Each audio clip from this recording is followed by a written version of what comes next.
ओम शांति। 17 जून की बाबा की मुरली। मीठे बच्चे, याद और पढ़ाई से ही डबल ताज मिलेगा, इसलिए अपने एम ऑब्जेक्ट को सामने रख दैवी गुण धारण करो। प्रश्न: विश्व रचयिता बाप तुम बच्चों की कौन सी खिदमत अर्थात सेवा करते हैं?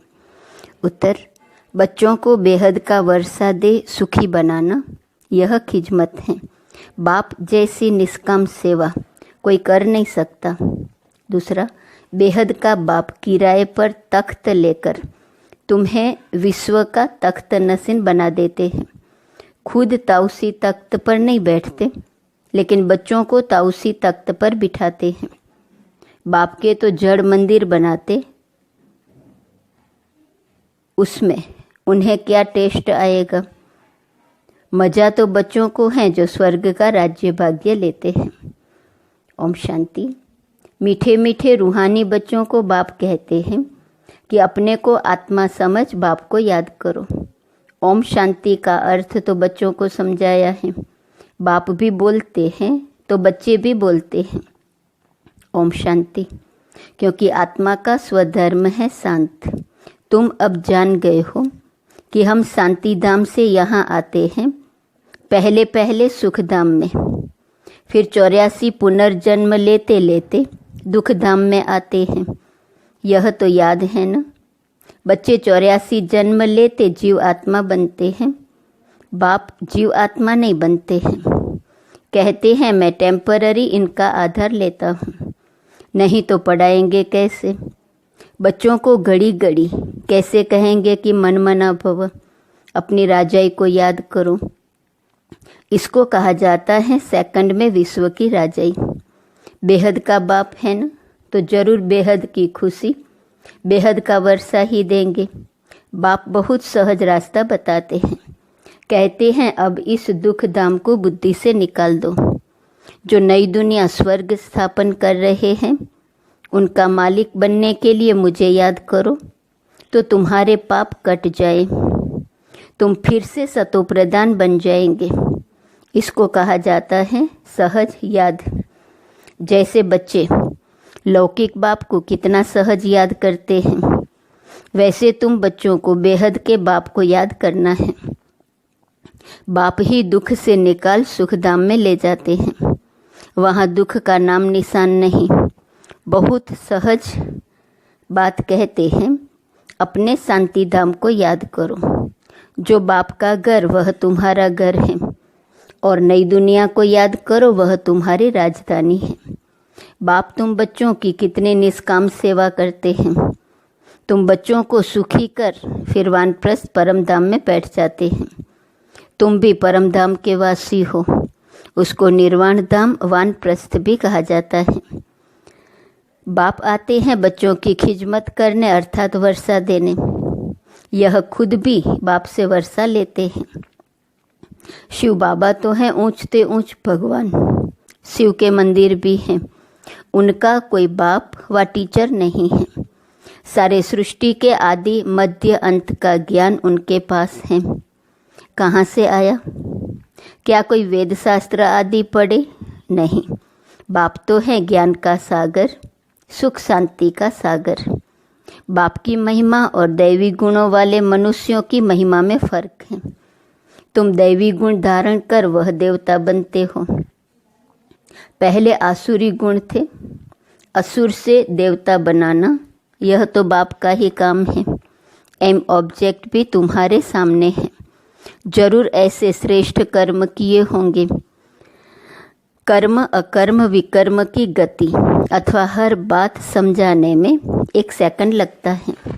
बाप कहते हैं मीठे मीठे बच्चों को पाल्ट बजाना ही है। यह पाल्ट तुमको अनादि अविनाशी मिला हुआ है। तुम कितना बारी सुख दुख के खेल में आए हो, कितना बार तुम विश्व का मालिक बने हो। बाप कितना ऊंच बनाते हैं। परमात्मा जो सुप्रीम सोल है वह भी इतना छोटा है। वह बाप ज्ञान का सागर है, तो आत्माओं को भी आप समान बनाते हैं। तुम प्रेम के सागर, सुख के सागर बनते हो। देवताओं का आपस में कितना प्रेम है, कभी झगड़ा नहीं होता। तो बाप आकर तुम्हें आप समान बनाते हैं और कोई ऐसा बना न सके। खेल स्थूल वतन में होता है, पहले आदि सनातन देवी देवता धर्म, फिर इस्लामी बौद्धी आदि नंबरवार इस मांडवे में व नाटकशाला में आते हैं। 84 जन्म तुम लेते हो, गायन भी है आत्माएं परमात्मा अलग रहे बहुकाल। बाप कहते हैं मीठे मीठे बच्चों, पहले पहले विश्व में पार्ट बजाने तुम आए हो। मैं तो थोड़े समय के लिए इसमें प्रवेश करता हूँ। यह तो पुरानी जुत्ती है। पुरुष की एक स्त्री मर जाती है तो कहते हैं पुरानी जुत्ती गई, अब फिर नई लेते हैं। यह भी पुरुष तन है न, 84 जन्मों का चक्र लगाया है। ततत्वम। तो मैं आकर इस रथ का आधार लेता हूँ। पावन दुनिया में तो कभी मैं आता ही नहीं हूँ। तुम पतित हो, मुझे बुलाते हो कि आकर पावन बनाओ। आखिर तुम्हारी याद फलीभूत होंगी न। जब पुरानी दुनिया खत्म होने का समय होता है तब मैं आता हूँ। ब्रह्मा द्वारा स्थापना। ब्रह्मा द्वारा अर्थात ब्राह्मणों द्वारा। पहले चोटी ब्राह्मण फिर क्षत्रिय। तो बाजोली खेलते हो। अब देह अभिमान छोड़ देही अभिमानी बनना है। तुम 84 जन्म लेते हो, मैं तो एक ही बार सिर्फ इस तन का लोन लेता हूँ, किराए पर लेता हूँ। हम इस मकान के मालिक नहीं हैं। इनको तो फिर भी हम छोड़ देंगे, किराया तो देना पड़ता है ना। बाप भी कहते हैं मैं मकान का किराया देता हूँ। बेहद का बाप है, कुछ तो किराया देते होंगे ना। यह तख्त लेते हैं तुमको समझाने के लिए।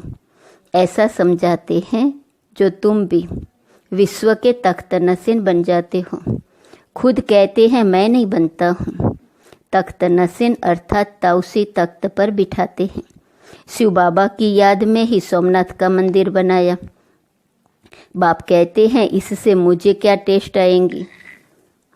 जड़ पुतला रख देते हैं। मजा तो तुम बच्चों को स्वर्ग में है, मैं तो स्वर्ग में आता ही नहीं हूँ। फिर भक्ति मार्ग जब शुरू होता है तो यह मंदिर आदि बनाने में कितना खर्च किया, फिर भी चोर लूट ले गए। रावण के राज्य में तुम्हारा धन दौलत आदि सब खलास हो जाता है। अभी वह ताउसी तख्त है। बाप कहते हैं जो हमारा मंदिर बनाया हुआ था वह मोहम्मद गजनवी आकर लूट ले गए। भारत जैसा सॉल्वेंट और कोई देश नहीं, इन जैसा तीर्थ और कोई बन नहीं सकता।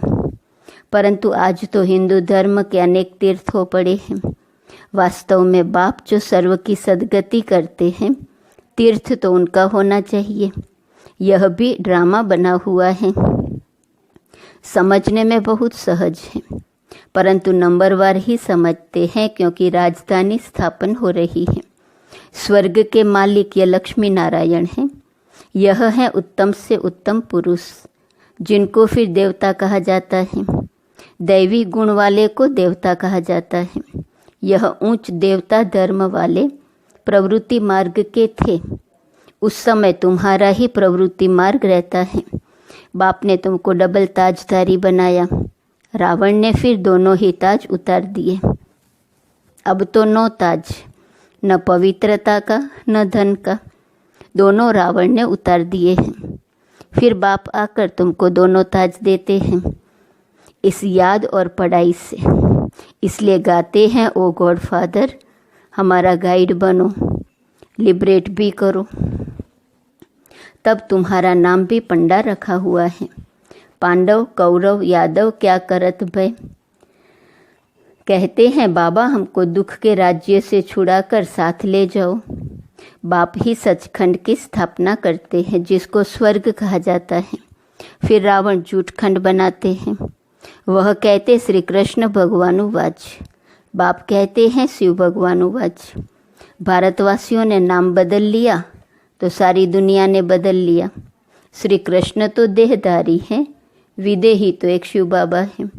अभी बाप द्वारा तुम बच्चों को माइट मिलती है। सारे विश्व के तुम मालिक बनते हो। सारा आसमान, धरती तुमको मिल जाती है। कोई की ताकत नहीं जो तुमसे छीन सके पौना कल्प। उन्हों की तो जब वृद्धि होकर करोड़ों की अंदाज में हो, तब लश्कर ले आकर तुमको जीते। बाप बच्चों को कितना सुख देते हैं, उनका गायन ही है दुख हरता सुख करता।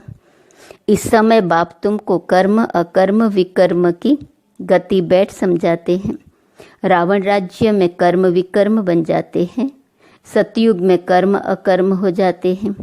अभी तुमको एक सतगुरु मिला है जिसको पतियों का पति कहते हैं, क्योंकि वह पति लोग भी सब उसको याद करते हैं। तो बाप समझाते हैं यह कितना वंडरफुल ड्रामा है। इतनी छोटी सी आत्मा में अविनाशी पार्ट भरा हुआ है जो कभी मिटने वाला नहीं है। इनको अनादि अविनाशी ड्रामा कहा जाता है। God is one.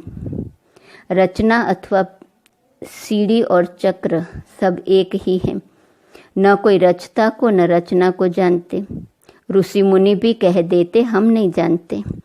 अभी तुम संगम पर बैठे हो, तुम्हारी माया के साथ युद्ध है, वह छोड़ती नहीं है। बच्चे कहते हैं बाबा माया का थप्पड़ लग गया। बाबा कहते हैं बच्चे की कमाई चट कर दी। तुम्हें भगवान पढ़ाते हैं तो अच्छी रीति पढ़ना चाहिए। ऐसी पढ़ाई तो फिर 5000 वर्ष बाद मिलेंगी। अच्छा मीठे मीठे सिकिलदे बच्चों प्रति माता पिता बाप दादा का याद प्यार और गुड मॉर्निंग। रूहानी बाप की रूहानी बच्चों को नमस्ते। रूहानी बच्चों की रूहानी बाप को नमस्ते नमस्ते नमस्ते। धारणा के लिए सार पहली पॉइंट, इस दुख धाम से बुद्धि योग निकाल नई दुनिया स्थापन करने वाले बाप को याद करना है, सतो प्रधान बनना है। दूसरी पॉइंट, बाप समान प्रेम का सागर, शांति और सुख का सागर बनना है। कर्म अकर्म और विकर्म की गति को जान, सदा श्रेष्ठ कर्म करने हैं। वरदान, सदा उमंग उत्साह में रह, मन से खुशी के गीत गाने वाले अविनाशी खुश नसीब भव। आप खुश नसीब बच्चे अविनाशी विधि से अविनाशी सिद्धियां प्राप्त करते हो। आपके मन से सदा वाह वाह की खुशी के गीत बजते रहते हैं। वाह बाबा, वाह तकदीर, वाह मीठा परिवार, वाह श्रेष्ठ संगम का सुहावना समय। हर कर्म वाह वाह है, इसलिए आप अविनाशी खुश नसीब हो। आपके मन में कभी वाय आई अर्थात क्यों मैं नहीं आ सकता। वाय के बजाय वाह वाह और आई के बजाय बाबा बाबा शब्द ही आता है। स्लोगन, जो संकल्प करते हो उसे अविनाशी गवर्नमेंट की स्टैंप लगा दो तो अटल रहेंगे। मम्मा के महावाक्य है, जीवन की आस पूर्ण होने का सुहावना समय। हम सभी आत्माओं की बहुत समय से यह आस थी कि जीवन में सदा सुख शांति मिले। अब बहुत जन्म की आस कब तो पूर्ण होंगी। अब यह है हमारा अंतिम जन्म। उस अंत के जन्म की भी अंत है। ऐसा कोई नहीं समझे मैं तो अभी छोटा हूँ। छोटे बड़े को सुख तो चाहिए ना, परंतु दुख किस चीज़ से मिलता है उसका भी पहले ज्ञान चाहिए। अब तुमको नॉलेज मिली है कि इन 5 विकारों में फंसने कारण यह जो कर्म बंधन बना हुआ है उनको परमात्मा की याद अग्नि से भस्म करना है। यह है कर्म बंधन से छूटने का सहज साधन, सहज उपाय। इस सर्वशक्तिवान बाबा को चलते फिरते श्वासों श्वास याद करो। अब यह उपाय बताने की सहायता खुद परमपिता परमात्मा आकर करता है, परंतु इसमें पुरुषार्थ तो हर एक आत्मा को करना है।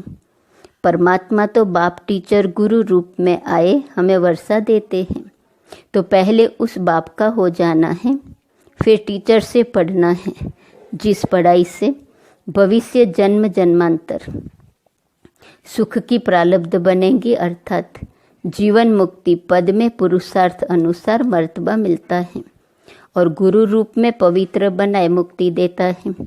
तो इस राज को समझ ऐसा पुरुषार्थ करना है।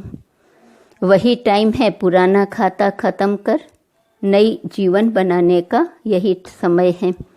इसी समय जितना पुरुषार्थ कर अपनी आत्मा को पवित्र बनाएंगे उतना ही शुद्ध रिकॉर्ड भरेंगे। फिर सारा कल्प चलेगा। तो सारे कल्प का मदार इस समय की कमाई पर है। देखो, इस समय ही तुम्हें आदि मध्य अंत का ज्ञान मिलता है। हमको सो देवता बनना है और अपनी चढ़ती कला है। फिर वहाँ जाके प्रारब्ध भोगेंगे। वहाँ देवताओं को बाद का पता नहीं पड़ता कि हम गिरेंगे। अगर यह पता होता कि सुख भोगना फिर गिरना है तो गिरने की चिंता में सुख भी भोग नहीं सकेंगे। तो ये ईश्वरीय कायदा रचा हुआ है कि मनुष्य सदा चढ़ने का पुरुषार्थ करता है, अर्थात सुख के लिए कमाई करता है। परंतु जिस समय सुख की बारी है तो पुरुषार्थ का सुख लेना है। यह है पुरुषार्थ की खूबी। एक्टर का काम है एक्ट करने समय संपूर्ण खूबी से पार्ट बजाना, जो देखने वाले वाह वाह करें। इसलिए हीरो हीरोइन का पार्ट देवताओं को मिला है, जिन्हों का यादगार चित्र गाया और पूजा जाता है। निर्विकारी प्रवृत्ति में रह कमल फूल अवस्था बनाना, यही देवताओं की खूबी है। इस खूबी को भूलने से ही भारत की दुर्दशा हुई है। अब फिर से ऐसी जीवन बनाने वाला खुद परमात्मा आया हुआ है। अब उसका हाथ पकड़ने से जीवन नैया पार होंगी। अच्छा, ओम शांति। आज का सोमान है मैं डबल लाइट हूँ। अव्यक्त इशारे की पॉइंट है 17 जून। जैसे साकार में कहीं भी आने जाने की सहज प्रैक्टिस हो गई है, ऐसे ही आत्मा को अपनी कर्मातीत अवस्था में रहने की भी प्रैक्टिस हो। अभी अभी कर्मयोगी बन कर्म में आए, कर्म समाप्त हुआ और कर्मातीत अवस्था में चले जाए। निमित्त मात्र कर्म करने के लिए कर्मयोगी बने, फिर कर्मातीत। इसके लिए स्वयं को ट्रस्टी समझ डबल लाइट रहो। जैसे कर्म में आना स्वाभाविक है, वैसे कर्मातीत होना भी स्वाभाविक हो जाए। ओम शांति।